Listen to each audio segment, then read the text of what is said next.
Hello दोस्तों, नमस्कार। मैं हवा सिंह चहल, संपादक आपका संदेश।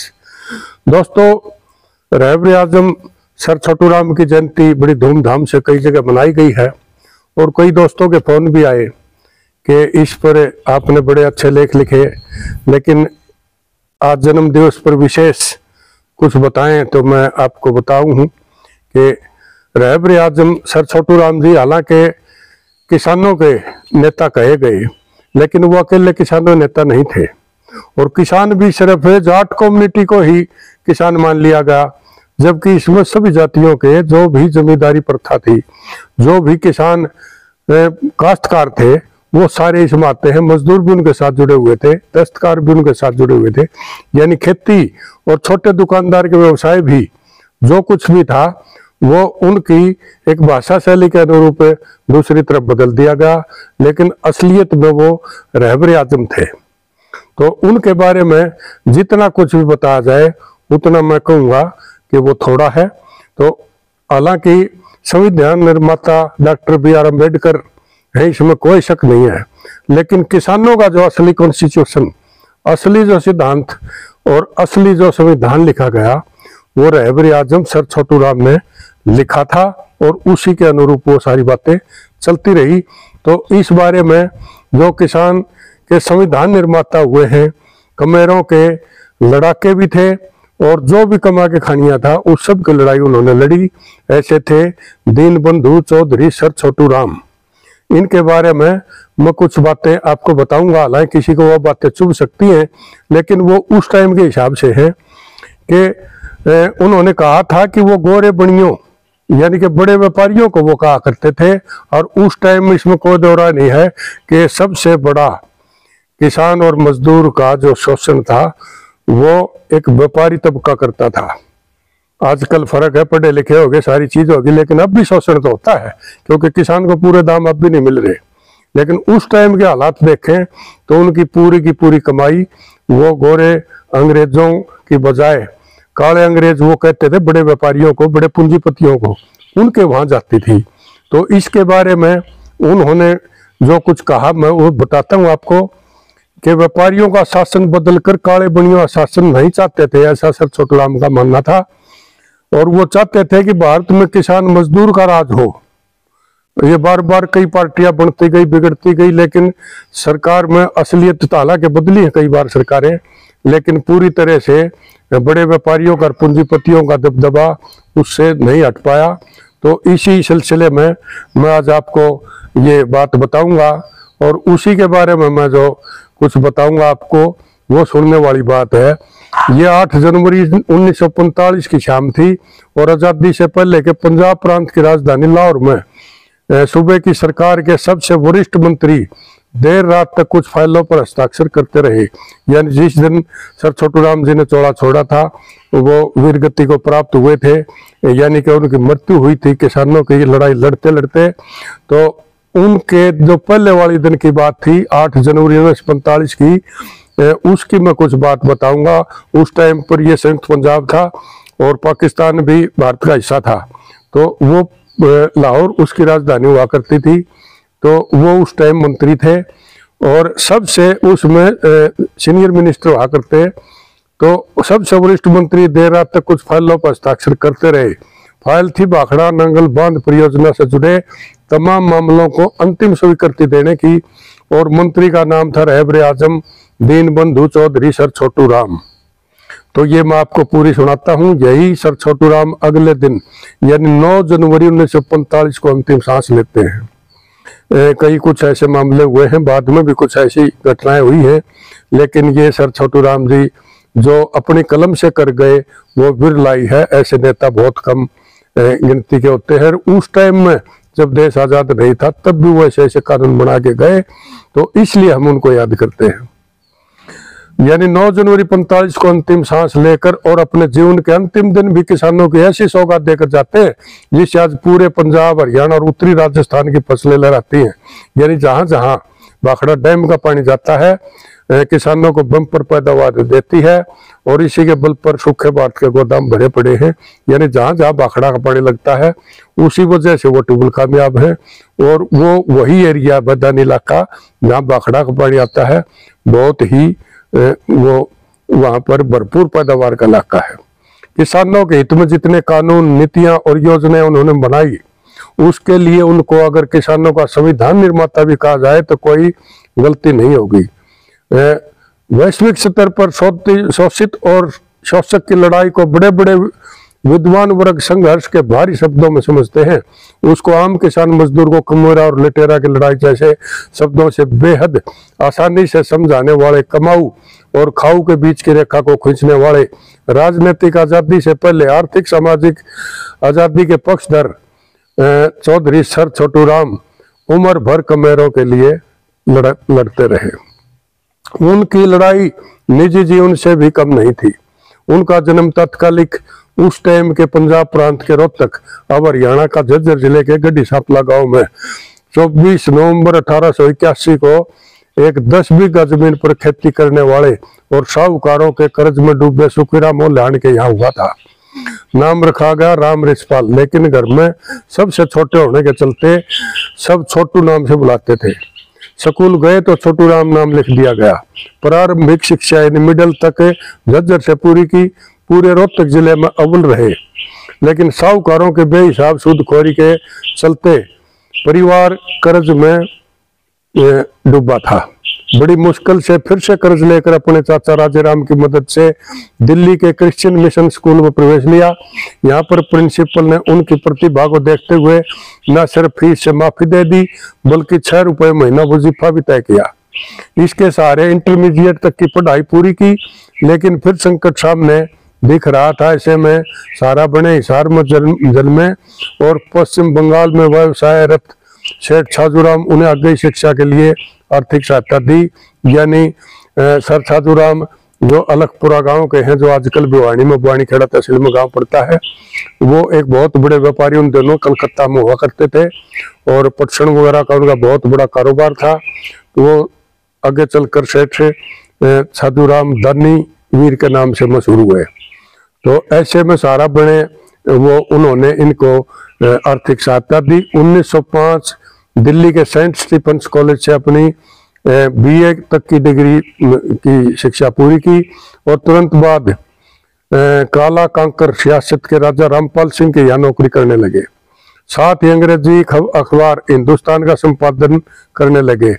वो सर छोटू राम जी पत्रकारिता भी करते थे हमारी तरह, वो भी एक साप्ताहिक अखबार चलाते थे और उसके संपादक बने। तो उस टाइम पर हिंदुस्तान का संपादन करने लगे। 1907 कानून की पढ़ाई के लिए आगरा चले गए। 1911 में इलाहाबाद विश्वविद्यालय के आगरा कॉलेज से लॉ की डिग्री पूरी कर ली। 1912 में रोहतक वापस लौटे और बतौर वकील काम करने लगे। 1912 में वकालत शुरू कर दी थी, रोहतक कचहरी में बैठा कर दे। साथ में सामाजिक हित के लिए काम करने लगे। शिक्षा पर विशेष जोर दिया और रोहतक में एक विद्यालय की स्थापना की। शिक्षा के लिए यह काम वो ताउम्र करते रहे और अनगिनत विद्यालय और छात्रावासों की स्थापना उन्होंने अपने जीवन काल में की। छोटू राम ने किसानों में राजनीतिक चेतना जगाने के लिए साल 1915 में उन्होंने उर्दू साप्ताहिक जाट गजट का प्रकाशन शुरू किया। फिर एक अखबार उन्होंने अपने टाइटल से लिया, वो उर्दू का अखबार था क्योंकि उन दिनों उर्दू काफी पढ़ा जाता था, क्योंकि पाकिस्तान भी भारत का हिस्सा था और वहां ज्यादातर पंजाब में भी उर्दू चलता था। तो उन्होंने जाट गजट का प्रकाशन शुरू किया और अपने उर्दू साप्ताहिक था वो भारत में पैदा हुई उर्दू आम किसान मजदूर की भाषा उर्दू, जिसे इतिहास और वर्तमान की सही समझ नहीं रखने वाले और अपना राजनीतिक एजेंडा सेट करने वाले सिर्फ मुस्लिमों ही भाषा साबित करने में लगे रहते हैं। उस टाइम भी उनका काफी विरोध हुआ था क्योंकि उर्दू के खिलाफ उन दिनों भी काफी लोग थे, लेकिन राजनीति में वो सक्रिय थे, इसलिए उन्होंने सारी भाषाएं सीखना जरूरी समझा। और उन्होंने फिर उनका लिखा लेख ठग बाजार की सैर और 17 लेखों की श्रृंखला बेचारा जमींदार ने व्यापक बहस खड़ी कर दी। इसके चलते अंग्रेज सरकार ने उन्हें भयानक व्यक्ति कहा। अंग्रेज उसको खतरनाक आदमी कहा करते थे। जिसकी उन्होंने भनक थी कि ये आदमी अगर आगे चलकर लोगों लामबंद कर गया तो उनके लिए बहुत बड़ी समस्या खड़ी कर देगा। तो ऐसे सामाजिक जागरूक व्यक्ति का सक्रिय राजनीति से दूर रहना कहाँ संभव था। उन्होंने 1916 में भारतीय राष्ट्रीय कांग्रेस की सदस्यता ली और रोहतक कांग्रेस कमेटी की स्थापना की। पहले रोहतक भी अकेला नहीं था, सोनीपत और झज्जर जिले रोहतक में ही शामिल थे। ये ओल्ड रोहतक डिस्ट्रिक्ट कहते हैं इसको। ये इकट्ठा था और उन्होंने वहां पर कांग्रेस कमेटी की स्थापना की, अपनी कमेटी बनाई, पहले अध्यक्ष बने। अध्यक्ष रहते हुए असहयोग आंदोलन में महात्मा गांधी से वैचारिक असहमति के चलते 1920 में कांग्रेस छोड़ दी, क्योंकि गांधी जी की सारी बातें उनको पसंद नहीं थी, लेकिन फिर भी वो असहयोग आंदोलन में उनके साथ रहे और बाद में कांग्रेस छोड़ दी। उनका मानना था कि बिना आर्थिक और सामाजिक न्याय के आजादी की लड़ाई अधूरी है। उनकी ये वैचारिक समय के साथ मजबूत होती चली गई। ये जो उनके विचार थे ये टाइम के साथ मजबूत होते चले गए और जरूरत पड़ने पर वे इसके लिए खुलकर अपना पक्ष रखने से कभी नहीं हिचकिचाए।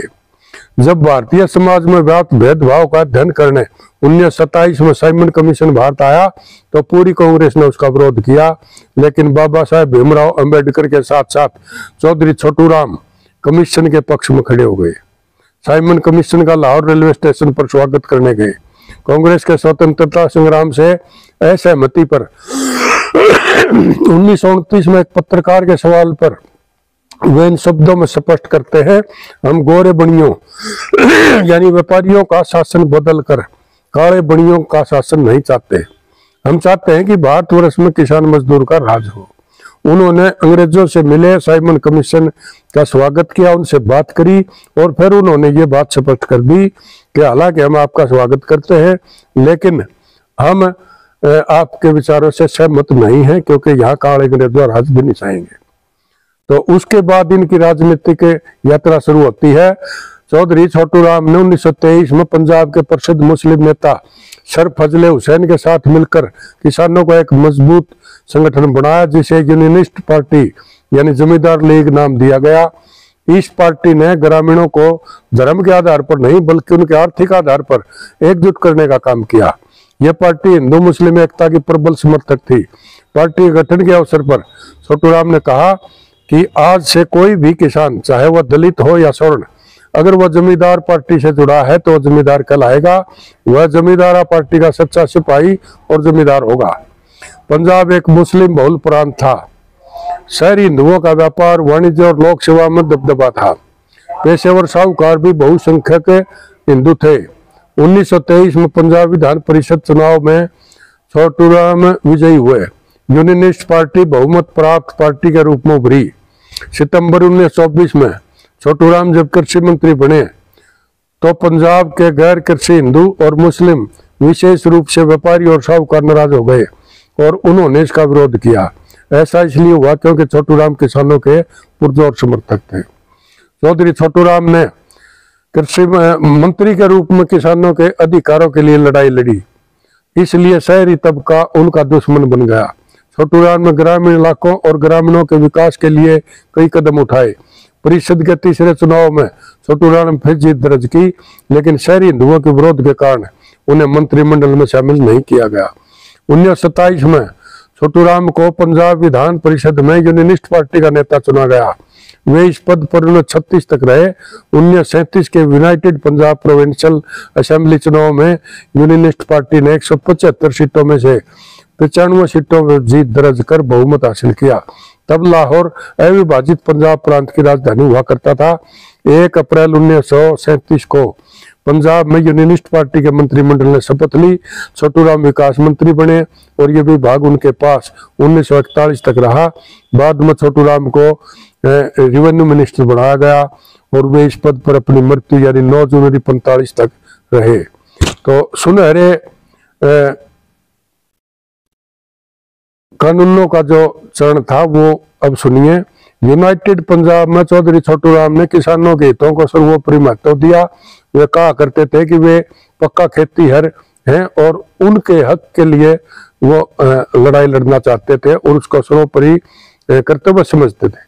सन 1932 की सर्वजातीय कॉन्फ्रेंस में किसान का राज स्थापित करने के लिए उन्होंने मंडी बिल, कर कानून, भूमि सुधार व कर्मचारी कानून आदि का परिचय देकर अपने आप को किसानों का सच्चा हितैषी सिद्ध कर दिया। सन 1937 में पंजाब प्रोविंशियल असेंबली के चुनाव संपन्न हुए। सन 1936 में पंजाब में 57% मुस्लिम, 28% हिंदू, 13% सिख और 2% ईसाई थे। इस जनसंख्या का 90% भाग किसानों का था, जिनमें से 80% किसान कर्जदार थे। यूनियनिस्ट पार्टी व्यवहारिक स्तर पर 90% आबादी के हितों की रख सकती। पंजाब विधान परिषद के चुने हुए सदस्य और मंत्री की हैसियत से छोटूराम ने किसानों को साहूकारों के चंगुल से छुड़ाने, उनकी भूमि कर से मुक्त कराने, लगान हटाने और उनके आर्थिक विकास के लिए मंत्रिमंडल में सदा आवाज उठाई और इनसे संबंधित कानून बनाने में प्रमुख भूमिका निभाई। उन्होंने जो कानून बनाए उनको किसानों ने सुनहरे कानून यानी गोल्डन एक्ट और शहरियों व साहूकारों ने उनके द्वारा बनाए गए कानूनों को काले कानून का नाम दिया। इन कानूनों से पंजाब के किसानों को शोषण से मुक्ति मिली और उन कानूनों ने पंजाब के किसान की तकदीर बदल दी थी। पंजाब के इतिहास में वह ऐसा दौर था कि देहात का किसान मजदूर उत्साह से लबरेज था तो व्यापारी छाती पीट रहा था। असल में किसान हितैषी कानून तो वो थे ही।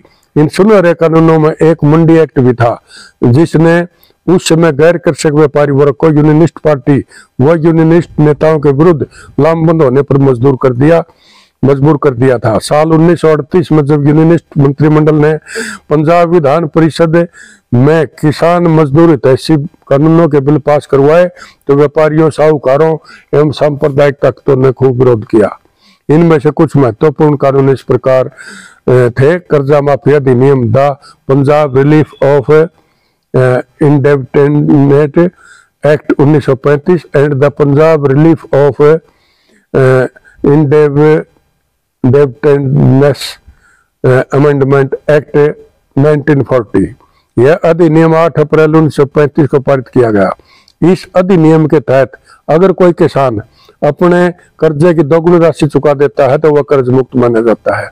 इसके अलावा इस अधिनियम के तहत किसान के खेत, मकान, खेती के उपकरण और 1/3 अन्न कुरक नहीं किया जा सकता। ये कानून पास कर दिया। कर्जा रक्षक कानून, the Punjab debtors protection act 1936। यह अधिनियम 36 में पारित किया गया। इस अधिनियम के तहत किसानों को कर्ज लेने के लिए साहूकारों से जबरदस्ती कर्ज लेने या ज्यादा ब्याज देने से रोका गया। पंजाब साहूकार पंजीकरण अधिनियम, the Punjab registration of money lenders act 1938। यह अधिनियम 2 सितंबर 1938 को पारित किया गया। इस अधिनियम के तहत साहूकारों को सरकार से पंजीकृत होने की आवश्यकता पड़ती है। इससे साहूकारों पर अंकुश लगा और किसानों को अनाप शनाप ब्याज से बचाया गया, यानी कि सूदखोर एक्ट बना दिया। गिरवी बंधक भूमि वापस अधिनियम 1938 बनाया। यह अधिनियम 9 सितंबर 38 को पारित किया गया। इस अधिनियम के तहत 1901 के बाद कुर्की से बेची गई जमीनों को किसानों को वापस दिलाया गया। इस अधिनियम से लाखों किसानों को लाभ हुआ। पंजाब कृषि उत्पाद मार्केटिंग अधिनियम, the Punjab agriculture product marketing act, वो प्रोड्यूस एक्ट था। यह अधिनियम 5 मई 1939 को पारित किया गया। इस अधिनियम के तहत नोटिफाइड क्षेत्रों में मार्केट कमेटियों का गठन किया गया। इन मार्केट कमेटियों के माध्यम से किसानों को उनकी फसल का उचित मूल्य दिलवाया गया। पंजाब कृषि उत्पाद मार्केटिंग अधिनियम 1939। इस अधिनियम के लागू होने के बाद मंडियों का पंजीकरण किया गया और महाजनों को लाइसेंस लेना आवश्यक कर दिया गया। मंडी मार्केटिंग समिति में 2/3 प्रतिनिधि किसानों के और 1/3 महाजनों के निर्धारित किए गए। जब इस कानून का बिल पेश किया गया, वो मार्केट कमेटियों में जो चेयरमैन या मेंबर बनते हैं वो उसी टाइम का बना हुआ कानून है सर छोटूराम का। जब इस कानून का बिल पेश किया गया तो इसका विरोध करते हुए हिंदू महासभा के विधायक डॉक्टर गोकुल चंद नारंग ने इसे मारकुट बिल कहा। कई गैर किसानों ने कहा कि इस बिल से उनका सर्वनाश हो जाएगा। डॉक्टर गोकुल चंद नारंग ने कहा, इस बिल के पारित होने पर रोहतक का 2 कौड़ी का जाट लखपति बनिया के बराबर मार्केटिंग समिति में बैठेगा, यानी कि वो बैठने भी वो अछूत समझा करते किसानों को। चौधरी छोटूराम इसका जवाब देते हुए कहा, मैं डॉक्टर साहब से कहना चाहता हूं कि जाट एक अरोड़े से किसी भी तरह कम आदर का पात्र नहीं है। वह समय आ रहा है जब धन के गुलाम लोगों को पश्चिमी धनी जाट बहुत पीछे छोड़ देगा। यह बताना जरूरी है कि डॉक्टर गोकुल चंद नारंग हिंदू महासभा से जुड़े नेता थे और लगभग साहूकार भी थे। इसलिए इन लोगों ने इस कानून को सांप्रदायिक रंग देने की कोशिश की थी, जबकि इनके कर्जे तले हर धर्म का किसान मजदूर दबा हुआ था। विडंबना यह है कि जिस मंडी कानून को पास करवाने में पुरानी पीढ़ी को कई स्तरों पर कई लड़ाइयां लड़नी पड़ी, उसी कानून को वर्तमान सरकार ने नए कृषि कानूनों के नाम पर खत्म कर दिया। सरकार इसे किसानों को आजादी का तोहफा देने का ढिंढोरा पीट रही थी और नई पीढ़ी गुमराह हो रही थी। छोटू राम का विचार इस मामले में यह था कि छोटू राम उनके द्वारा जाट गजट में लिखे विभिन्न लेखों से समझा जा सकता है। छोटू राम ने मोहम्मद अली जिन्ना के 2 राष्ट्र सिद्धांत का पुरजोर विरोध किया और पाकिस्तान की स्थापना का विरोध किया। उनका व्यक्तित्व ऐसा था कि उनके कारण अविभाजित पंजाब प्रांत में न तो जिन्ना की चल पाई और न ही हिंदू महासभा की। वो उस पंजाब प्रांत की सरकार के मंत्री थे जिसका आज 2/3 हिस्सा पाकिस्तान में है। 1936 में फजले हसन की मृत्यु तक छोटू राम ने सांप्रदायिकता के ज्वार को रोकने में अहम भूमिका निभाई। जिन्ना ने कई दाव खेले लेकिन यूनियनिस्ट नेता उनके प्रभाव में नहीं आए। हालांकि फजले हुसैन की मृत्यु के बाद सांप्रदायिकता का जहर धीरे धीरे प्रांत की राजनीति में घुलने लगा। बाद में 1937 में लखनऊ में जिन्ना सिकंदर हयात पैक्ट हुआ, जिसमें यूनियनिस्ट पार्टी के मुस्लिम सदस्य मुस्लिम लीग के सदस्य बन सकते थे। इस पैक्ट को छोटू राम से विश्वास में लिए बिना किया गया था। चौधरी छोटू राम की मृत्यु तक पंजाब में सांप्रदायिक तनाव नियंत्रण में रहा। उनकी मृत्यु के बाद यूनियनिस्ट पार्टी में ऐसा कोई नेता नहीं था जो इस पर नियंत्रण रख सके।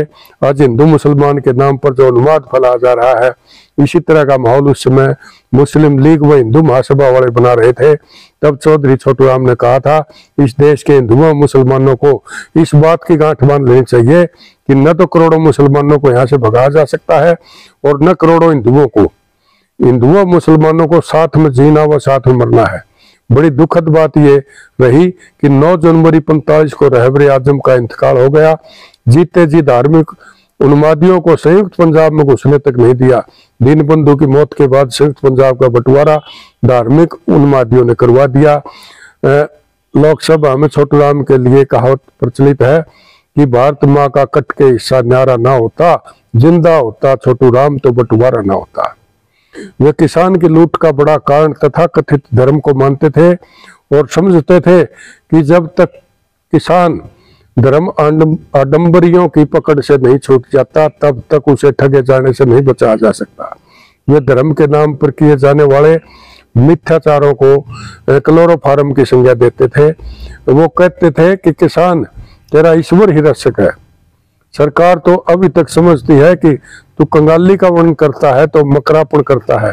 तेरी तरफ तो दुहाई देने वाला कोई समाचार पत्र नहीं है। तेरी बिरादरी कुंभकर्ण की नींद सोई हुई है। तेरा कुटुंब अस्त व्यस्त है। अगर इस बावले कुटुंब को कोई जगाने का प्रयत्न करता है तो मौलवियों पंडितों के वर्ग में खलबली मच जाती है।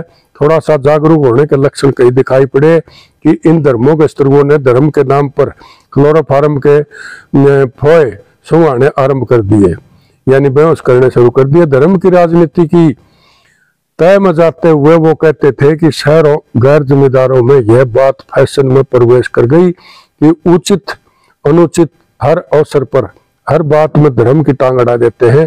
किसी चीज का धर्म के साथ चाहे कोसों का भी वास्ता न हो, लेकिन वह धर्म को उसमें घुसेड़ने का प्रयास करते हैं। वह मुसलमानों, हिंदुओं और सिखों को 3 विभिन्न समूहों में बटा हुआ रखना चाहते हैं ताकि वह प्रत्येक समूहों के भीतर धर्म की आड़ लेकर अपनी वरिष्ठता कायम रखें और धर्म की भांग पिलाकर जमींदारों पर हुकूमत करते रहें। धर्म की राजनीति को वर्ग हित से जोड़ते हुए लिखते हैं, मेरी नजर में पूंजीवाद के समर्थक एक जैसे हैं, चाहे वो हिंदू हो, मुसलमान हो या सिख हो या ईसाई हो या अंग्रेज हो। मेरी परिभाषा में ऐसे बनिए हैं, चाहे उनके नाम डॉक्टर गोकुल चंद और लाला सीताराम हो, चाहे मलिक बरकत अली या शेख मोहम्मद जान हो, चाहे सरदार संतोष सिंह हो और चाहे मिस्टर डेविडसन और मिस्टर गेस्ट हो। छोटू राम कहा करते थे कि किसान को लोग अन्नदाता तो कहते हैं, लेकिन यह कोई नहीं देखता कि वह अन्न खाता भी है या नहीं। जो कमाता है वही भूखा रहे, यह दुनिया का सबसे बड़ा आश्चर्य है। अपने गुस्से को वो कुछ इस तरह तलख शब्दों में बयान करते हैं। राजा, नवाबों और हिंदुस्तान की सभी प्रकार की सरकारों को कहता हूं कि वो किसान को इस कदर तंग न करें कि वो उठ खड़ा हो। दूसरे लोग जब सरकार से नाराज होते हैं तो कानून तोड़ते हैं, पर किसान जब नाराज होगा तो कानून ही नहीं तोड़ेगा, सरकार की पीठ भी तोड़ेगा। छोटू राम ने कृषक और वंचित वर्ग की जागृति का जो अभियान चलाया था उसे उन्होंने सिर्फ यूनाइटेड पंजाब तक ही सीमित नहीं रखा, बल्कि पड़ोसी प्रांतों उत्तर प्रदेश और राजस्थान में भी चलाया। उन्होंने किसानों का एक मजबूत संगठन तैयार किया और उन्हें अपने बच्चों को शिक्षित करने का आह्वान किया। सेठ देवी बख्श सराफ के आर्थिक सहयोग के जरिए उन्होंने राजस्थान के कई ठिकानों में स्कूल खोले ताकि किसानों के बच्चे शिक्षित हो सके। जन जागृति के लिए उन्होंने लोगों को भेजा, खासतौर से शेखावटी क्षेत्र में इसका बड़ा असर पड़ा। आज किसानों की जमीन नीलाम की जा रही है, ट्रैक्टर नीलाम किए जा रहे हैं, कदम कदम पर किसान जलालत को भुगत रहे हैं, परालियों के कई चलान हो रहे हैं। ऐसे में याद आती है छोटू राम युग के किसान की दास्तां। लाहौर हाई कोर्ट में मुख्य न्यायाधीश का सर शादीलाल से एक अपीलकर्ता ने कहा कि मैं बहुत गरीब आदमी हूँ, मेरा घर और बैल कुर्की से माफ किया जाए। तब न्यायाधीश सर शादीलाल ने व्यंग्यात्मक लहजे में कहा कि एक छोटू राम नाम का आदमी है, वही ऐसे कानून बनाता है, उसके पास जाओ और कानून बनवा कर लाओ। अपीलकर्ता छोटू राम के पास आया और यह टिप्पणी सुनाई। छोटू राम ने कानून में ऐसा संशोधन करवाया कि उस अदालत की सुनवाई पर ही प्रतिबंध लगा दिया। और छोटू राम ने जो खेती किसानी को सबसे महत्वपूर्ण और पवित्र काम मानते हुए लिखते हैं, अगर दुनिया में कोई पेशा ऐसा है जिसकी कमाई नेक है तो वह पेशा अल्पति जमींदार का है। अगर दुनिया में कोई मनुष्य ऐसा है जो धैर्य और संतोष की जिंदा मिसाल है तो वह जमींदार है। किसान से आह्वान करते हुए कहते हैं, जमींदार किसान, तू समाज का निचला भाग नहीं है बल्कि सबसे श्रेष्ठ है। तू हलपति ही नहीं, देखते तुम खेड़ापति हो और गढ़पति भी हो। तुम हुकूमत का तख्ते मश्क बनने के लिए पैदा नहीं हुए हो बल्कि हुकूमत करने के लिए पैदा हुए हो। तुम अपने असली स्वरूप को पहचान लो। चौधरी छोटू राम अपने चिर परिचित अंदाज में लिखते हैं, किसान कुंभकर्ण की नींद सो रहा है, मैं जगाने की कोशिश कर रहा हूँ। कभी तलुए में गुदगुदी करता हूँ, कभी मुंह पर ठंडे पानी के छींटे मारता हूँ। वह आंखें खोलता है, करवट लेता है, अंगड़ाई लेता है और फिर जमाई लेकर सो जाता है। यह बात है कि किसान से फायदा उठाने वाली जमात एक ऐसी गैस अपने पास रखती है जिससे तुरंत बेहोशी पैदा हो जाती है और किसान फिर सो जाता है। वे आगे लिखते हैं, जब दुनिया में सबसे बड़े और प्राचीनतम व्यवसाय से जुड़े लोग धर्म की सीमाओं से बाहर निकलकर स्वार्थ को संगठित करने की शुरुआत करते हैं तो पुजारी, मौलवी, ग्रंथी, ज्योतिषी, मुल्ला, काजी, ज्ञानी, वकील, डॉक्टर, पत्रकार, दुकानदार और सभी बेहद बेचैनी महसूस करने लगते हैं। क्या तुम्हें यहाँ कोई मकसद दिखाई नहीं देता? हाँ, मकसद है कि तेरे जाग जाने और संगठित हो जाने की सूरत में इन लोगों को अपनी रोजी और लीडरी खो जाने का डर है और तू यदि इनका दास ही बना रहना चाहता है तो इनके निर्देशों, संदेशों और उपदेशों के अनुसार आचरण कर, इन्हें चंदा देकर इनके लिए धन जुटाता रहे। चौधरी छोटू राम बार बार कहा करते थे, ऐ भोले किसान, मेरी दो बात मान ले, एक बोलना सीख और एक दुश्मन को पहचान ले। छोटू राम सरकारी लगान व साहूकारों के कर्ज में डूबते किसानों को देखकर आक्रोश स्वरूप अक्सर एक शेर सुनाया करते थे, जिस खेत से दहका को मयसर न हो रोजी, उस खेत के हर खोसे खंदूम को जला डालो। 9 जनवरी 1945 को सर छोटू राम का लाहौर में निधन हुआ। उनके पार्थिव शरीर को रोहतक लाया गया और उनका अंतिम संस्कार उन्हीं द्वारा स्थापित Jat heroes memorial senior secondary school परिसर में हुआ। अंतिम संस्कार में भारी भीड़ जमा हुई। बोले भोले ग्रामीण रोते हुए कहते रहे, हमारा राजा मर गया, नींद सोई हुई है, तेरा कुटुंब अस्त व्यस्त है। अगर इस बावले कुटुंब को कोई जगाने का प्रयत्न करता है तो मौलवियों, पंडितों को वर्ग में खलबली मच जाती है। थोड़ा सा जागरूक होने के लक्षण कहीं दिखाई पड़े हैं कि इन धर्मों के शत्रुओं ने धर्म के नाम पर क्लोरोफार्म के फोड़े सुहाने आरंभ कर दिए और धर्म की राजनीति की तय मजाते हुए वो कहते हैं कि शहरी गैर जमींदारों में यह फैशन में प्रवेश कर गई है कि उचित अनुचित में वह बात फैशन में प्रवेश कर गई है कि उचित अनुचित अवसर पर हर बात में धर्म की टांग अड़ा देते हैं। किसी चीज का धर्म के साथ चाहे कोसों का वास्ता न हो, लेकिन वह धर्म को उसमें घुसेड़ने का प्रयास करते हैं। वह मुसलमानों, हिंदुओं और सिखों को 3 विभिन्न समूह में बटा हुआ रखना चाहते हैं। तो ये दोस्तों ये सारी चीजें अभी आज के माहौल में भी फिट बैठती हैं। जिस तरह आज देश की राजनीति है उसी तरह उस जमाने में भी होती थी, लेकिन वो थे रहबरे आजम सर छोटू राम। उन्होंने इतना जबरदस्त ये एक माहौल पैदा किया जो हम आज उसको बहुत ही अमन चैन तरीके से आज जी रहे हैं, जमीनों के मालिक हैं, आज हम स्वाभिमान की जिंदगी जी रहे हैं। ये किसानों को दिया है रहबरे आजम सर छोटू राम ने। वो एक रहबरे आजम थे, केवल जाटों के नहीं सबके नेता थे। और उस जमाने के अंदर आप सोचिए कितनी मेहनत करके वो उस पद पर पहुंचे होंगे और किस तरह उन्होंने ऐसे कानून बनवाए, दिन रात उन्होंने एक किया। और मृत्यु से पहले जो आज हम खेत खलिहानों के अंदर आज भाखड़ा डैम का जो नीला पानी जो हम यूज कर रहे हैं वो उन्हीं की देन थी। तो उनको श्रद्धांजलि अर्पित करते हुए आप सबका मैं धन्यवाद करूंगा। और दोस्तों एक बात मुझे भी मलाल इस बात का मुझे बार बार करना पड़ता है, आप इस चैनल को सब्सक्राइब करें क्योंकि इसमें कुछ वही नहीं लगता है, ये बिल्कुल फ्री चैनल है, आपका अपना चैनल है। आपका संदेश चैनल को सब्सक्राइब करें। दोस्तों वीडियो अच्छी लगती है तो लाइक कर दिया करें, कोई न कोई कमेंट करके मुझे बताएं कि आपको ये कैसा लगता है चैनल। तो इन बातों के साथ मैं कुछ और बातें आपको आगे बताऊंगा। तब तक के लिए नमस्कार, जय हिंद दोस्तों।